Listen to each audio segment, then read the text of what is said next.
Do you believe the Agile principles could save your life? If somebody asks me this question, I would say yes, especially when you are in the deep ocean. Last month, I think many people have seen the news that the Titan submarine imploded near the Titanic, and the visitors, including the OceanGate CEO, Stockton Rush, all had been dead because the submarine could not tolerate the huge pressure in the deep ocean. So, many experts started explaining why the tragedy happened. Some people pointed out that the material of the sub applied a carbon fiber that cannot tolerate the pressure in the deep ocean. Some people criticized the CEO's rudeness of not following the director's suggestion to pass the engineering certification. Even, the OceanGate is blamed for manifesting the submarine with a game controller and a simple control panel. Whatever the reason is, the tragedy is a classic example of a failed product. In my opinion, the tragedy could be avoided upfront if they follow the Agile principles to develop the ocean-touring business.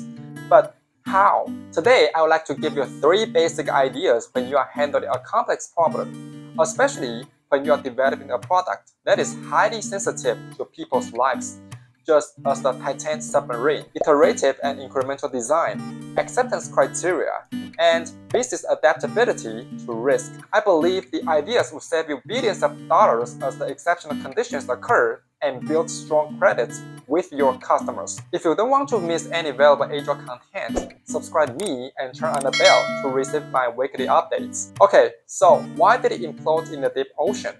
Now there is the believable statement that Titanic cannot tolerate such a high pressure in the deep ocean. They imploded and 5 people died within 30 milliseconds without any feelings.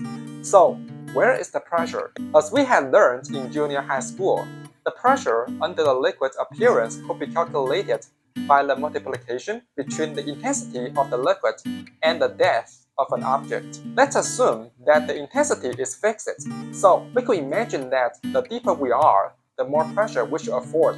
So did the Titan submarine. Not to mention, it had to balance various currencies, dynamic temperatures, and so many variable factors in such a tough environment. With the statistical data from National Institute of Standards and Technology, the average depth of the seafloor is about 3.7 kilometers, and the depth of the Titanic is about 3.8 kilometers. We could imagine there must have sufficient preparation when we plan to explore such a deep area. From my viewpoint, the OceanGate CEO was dealing with a complex system that contains many variable factors determining the safety of ocean tourists, and the scenario pretty fits the usage of Agile principles. So, the further question is, how to avoid similar tragedy from Agile perspectives? In my opinion, there are 3 Agile fundamentals to develop the ocean touring business and eliminate potential risks as possible as we could. First up, I think we should develop the business in an iterative and incremental manner. That means we should set up several small milestones to achieve before completing the ultimate objective. And we're able to adapt the current status to results from each milestone to eliminate the possibility of failure. OceanGate is a private-owned company, so basically we cannot interfere with how they deal with the submarine. But from engineering perspective, they could adapt their business scope to the depth of the ocean. As I have mentioned, the average depth of the seafloor is 3.7 kilometers. How about exploring the ocean based on the depth, such as 200 meters per level? So the submarine could at least pass the stress testings through 19 levels to assure its safety. The submarine needs to tackle various factors like pressure, currencies, temperatures, light, and operating stuffs. These things are more complex and dynamic as deep as they sink. Even, they could apply a robot to operate the submarine at different depth levels to validate the safety of the system without putting an individual at risk. In this way, I believe they could avoid many mistakes at low cost and seek further refinements to current submarine to eliminate potential risks. In most times, we hope to get things done at one time, but that's almost impossible because there are lots of uncertainties we should discover from the iterative and incremental process. If you carefully think about it, in fact, many bosses or managers might choose to sacrifice some quality to seek fast delivery, right? The only difference is that the former failed at the cost of 5 people's lives, while the latter at most failed at the cost of user satisfaction. I agree, sometimes we have to balance between the quality and the market timing.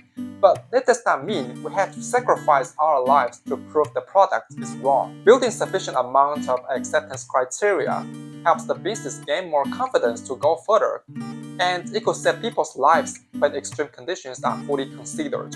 Lastly, the ocean gate could adapt the ocean touring business to its risk tolerance. Through this event, we have known the ocean gate ran the business of deep ocean touring of Titanic, but it is apparently that its system cannot tolerate such a risk in the deep ocean. A better approach is developing light ocean exploring in the very beginning, and adapt its business scale based on iterative and incremental trial results as we set the depth level. It may not be the best pace to directly approach the ultimate destination.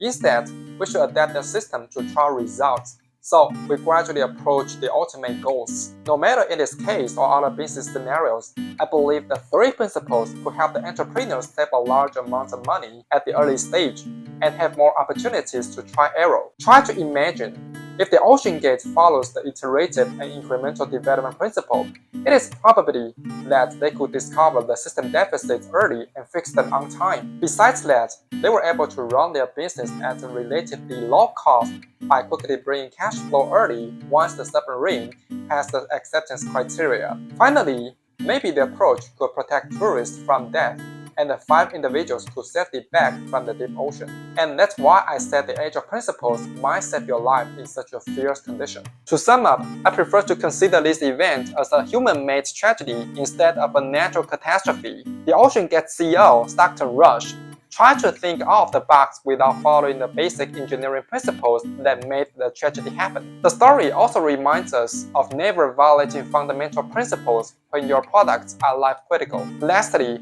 always be customer-centric. Don't put them at risk for your ambition. This video is very different from what I had made before because I hope you could know some real cases where Agile principles could be adopted. I indicated 3 primary ideas you could apply when it comes to handling complex problems.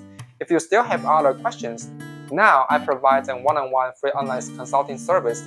You just need to reserve for a web call in the description. If you like this video, thumbs up, subscribe me, and comment below if you have any questions. I'm Andy, your Agile coach. Bye-bye.